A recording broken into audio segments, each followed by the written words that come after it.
గౌతమ్ గారు చెప్పింది నిజమే అయితే అహల్య దొంగ కాదు. తన బంగారు గాజులు కొట్టేస్తేనే అదొక్క మాట కూడా అనలేదు. అలాంటిది ఇంట్లో ఉన్న డబ్బు నగలు కొట్టేసిందంటే నేనెలా నమ్ముతాను? మరి అందరి ముందు అహల్య ఎత్తుకెళ్ళిందని నువ్వు మీ నాయనమ్మకి వత్తాసు పలికావు కదా.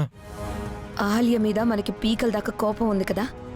అమ్మా నాన్నలకి అహల్య మీదే డౌట్ వచ్చేలాగా చేద్దామని నేను నానమ్మ మాటల్ని సపోర్ట్ చేశాను. ఇప్పటికైనా నిజం చెప్పండి, అవి మీరే కదా తీశారు? అవును, నేనే తీశాను. ఎందుకలా కక్కుర్తి పడ్డారు? మరి ఏం చేయమంటావు? అల్లుడుగా ఇంట్లో నాకెలాగూ విలువలేదు. పుట్టింట్లో ఉంటున్నావని నీకు గౌరవం లేదు, డబ్బులు ఇవ్వట్లేదు. ఏదైనా వ్యాపారం చేద్దామంటే పెట్టుబడి కూడా డబ్బులు లేవు. కనీసం చిల్లర ఖర్చులకైనా వస్తాయి కదా అని తీసి పెట్టాను. మీరేమో నగలు డబ్బులు తీశారు, నాన్నేమో ఇల్లంతా ఒకసారి సోదా చేయించి తర్వాత పోలీస్ కంప్లైంట్ ఇద్దామని అంటున్నారు. ఇంతకీ ఆ డబ్బులు నగలు ఎక్కడ పెట్టొచ్చారు? ఆ మాత్రం తెలివి నాకు లేదనుకున్నావా? ఇంట్లో పెడితే నువ్వు దొరికిపోతావని చెప్పేసి ఒక సేఫ్ లాకర్లో పెట్టేసి వచ్చేశాను. సేఫ్ లాకరా? ఎక్కడా? ఏ బ్యాంక్లో?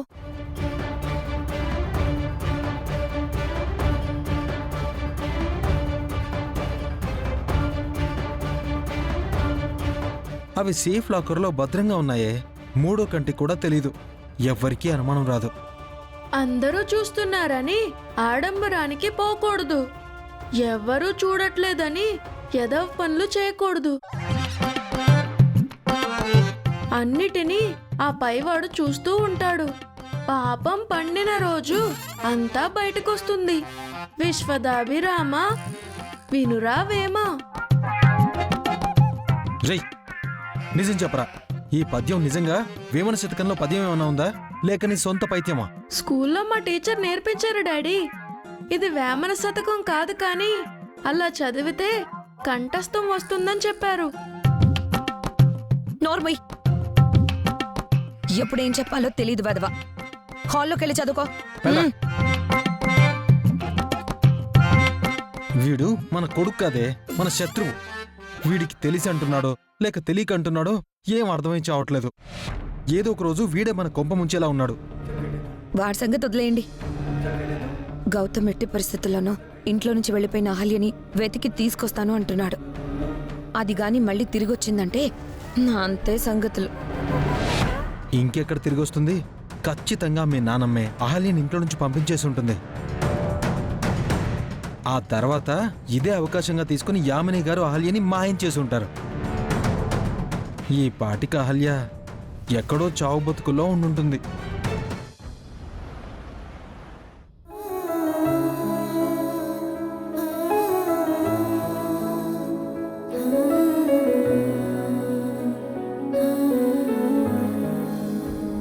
నాకేమైంది? నేనెక్కడున్నాను? ఎవరు మీరు? మీకేం కావాలి? నీ ప్రాణం కావాలి.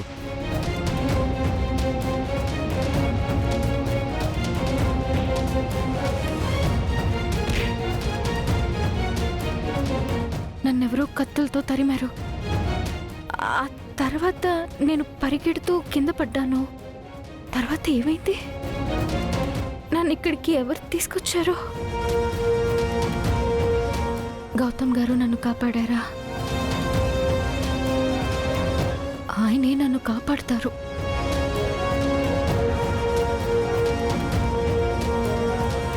కానీ ఇది కొత్త రూమ్లా ఉందే.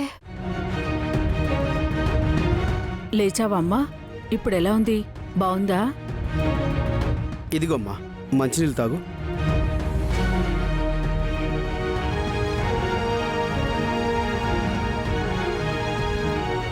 ఎవరు మీరు? నేను ఎక్కడున్నాను? అసలు నాకు ఏమైంది? భయపడకమ్మా, నీకేం కాలేదు. నువ్విప్పుడు క్షేమంగా ఉన్నావు. ఇది ఎవరిల్లు? మీరెవరు? మా గురించి చెప్తానమ్మా. నిన్ను రోడ్డు మీద ఎవరో రౌడీలు తరుముతూ ఉంటే మా అబ్బాయి బెనర్జీ కాపాడి ఇక్కడికి తీసుకొచ్చాడు. మీ అబ్బాయి నన్ను కాపాడా? అవునమ్మా. ఒక నిమిషం ఉండు, మా అబ్బాయిని పిలుస్తాను. బెనర్జీ బెనర్జీ ఆ అమ్మాయికి స్పృహ వచ్చిందిరా.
చండమారుతం ప్రచండ వేగదర్తనం భుజంగమాలధారి శంకరాదవేదమరుతం తంత్రయంత్రనాశనం అఖండ రూపదర్శనం కదంబ కుంకుమారవర్ణ దేవరాజ శోభితం